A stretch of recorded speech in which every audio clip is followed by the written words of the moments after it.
They are indeed, Rob. UAE Team Emirates, XRG, the winners of the team time trial on stage 5 of the Vuelta. So they will be taking to that podium.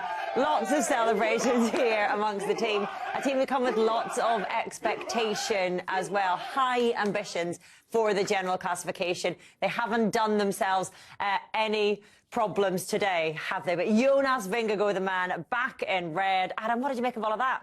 Quick. I think it's the easiest way to describe it. Very quick and tight at the top as well, which I like to see. I think I was worried about one team dominating, getting the GC, being quite, not a long way ahead, but a lot of riders that were there or thereabouts losing a lot of time, and we've not lost a lot of time, really, for where we're at in the race. So, yeah, brilliant to watch, and a very, very fast time trial. Unbelievably quick. It was rapid, wasn't it? That was the fastest ever team time trial, actually, at the Vuelta in a stage above 20 kilometres, 56.8 kilometres per hour.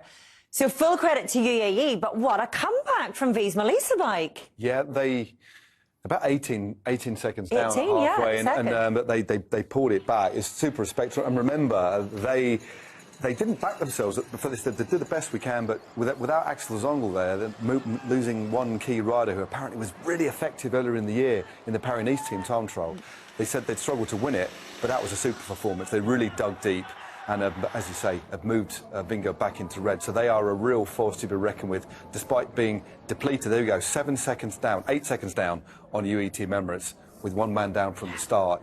They'll take that, that's for sure. So, but, yeah, I agree with Adam as well. I like the fact that fifth-place team Ineos Grenadiers only 18 seconds down, so it's really tightly packed amongst all of the big GC teams. And a big shout-out to Red Bull as well, despite a crash. Coming home in fourth, that's a very, very good ride. Yeah, we'll get to Red Bull and that crash in a moment. It always amuses me, Adam, whenever we're showing some pictures and you're reacting to it, and I'm trying to read what your face is saying. But as we were watching Visma there, you were sucking in your cheeks and you were giving us a pint. What was that about? It's just like every single rider's in pain. Like every single rider's right on their limit. And, like, unless you're in that position, it's just everyone's right at their limit, but just that was your vicarious pain just like, face. I remember that, yeah. But mine was a lot different. It was in the first 2K.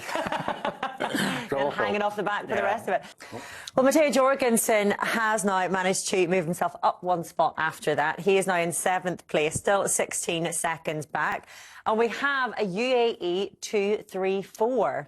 So we have Jonas Vingegaard back in the red jersey. The first time, incidentally, that he has been in a leader's jersey in a Grand Tour, ridden out of it and then ridden back into it again. But Juan Ayuso is now in 2nd. He's 8 seconds back. João Almeida is in 3rd on the same time. Marc Soler is in 4th. Then we have Giulio Ciccone and David Gaudu making his way down to 6th from the lead, of course. So Juan Ayuso is the top rider of UAE, as he was at the start of the day. But we were looking at how UAE were crossing the line, Matt, weren't we? And we are going to be reading into what the dynamic is going to be between João Almeida and Juan Ayuso, and who is going to be that de facto team leader. I think because there's been so much talk about the dynamics within that team.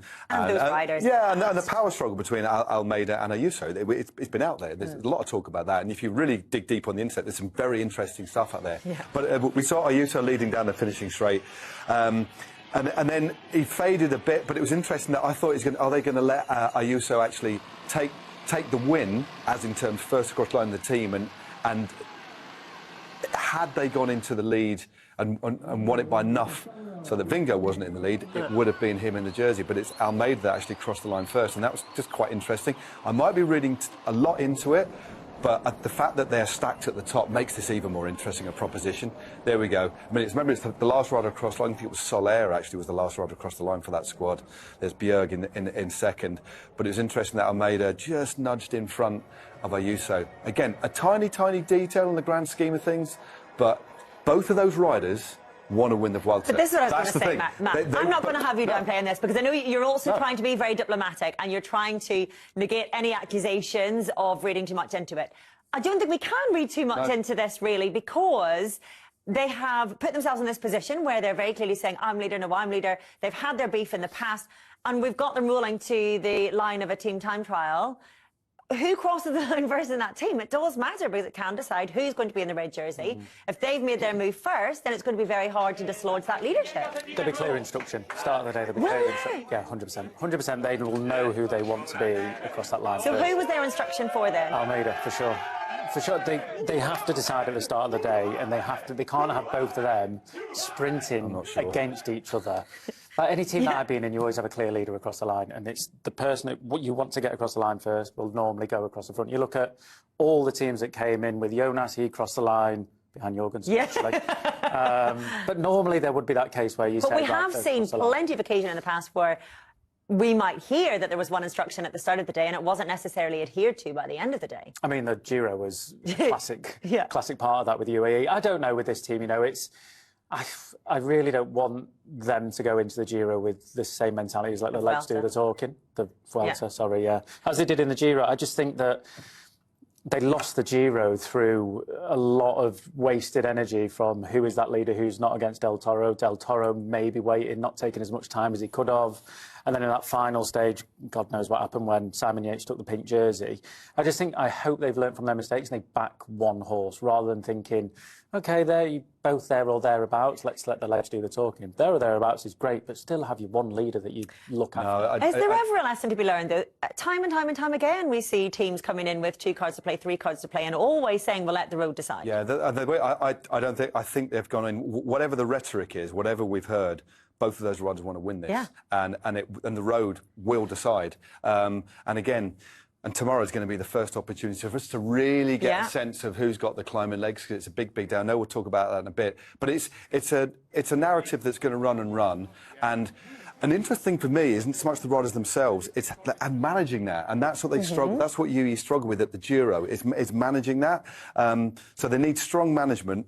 But ultimately, it could be quite clear tomorrow who's the strongest out of those two. But we've got a cracking race ahead of us. And I like the way that, there's, like you said, there's not that many seconds between them. And as Matteo Jorgensen said, it's only a handful of seconds. This race isn't going to be won by 6 or 7 seconds at the end. And then he said, let's win tomorrow. Yeah. So that's fighting talk. I think it would be very, very odd if you had 2 riders of the calibre and career circumstances of João Almeida and Juan Ayuso coming into this race and agreeing gentlemanly to support the other rider, because at the same time they are on a team with Tadej Pogačar. You don't get a chance to lead a Grand Tour team very often, so you've got to fight for it. Yeah, they sign that contract. It's up to them, innit? They're employed by their employer. The boss says this. If you want to go against it, you're going against the team. Fight, fight, fight.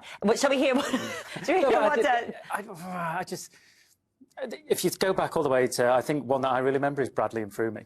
You know, Froome could have rode off. He didn't. Bradley won the Tour. Froome might regret that, might not regret that, but they had one clear leader, and it was Brad. But we're not quite there yet. We're not there between these two. We can't separate these two yet.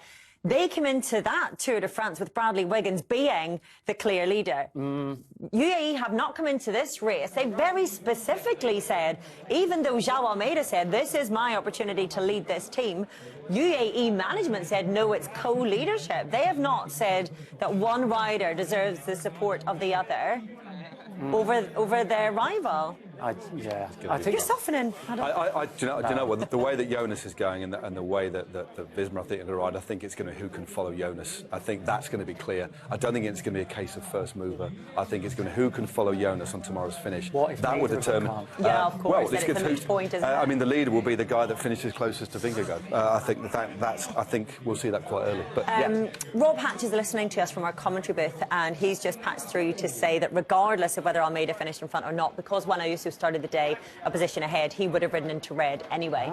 Okay. So, as we say, it is a bit of a moot point anyway. João Almeida finishes the day in 3rd, however, so it's been a brilliant day for this team. Let's make no mistake. They have won the team time trial. They're now 2nd, 3rd and 4th on the general classification.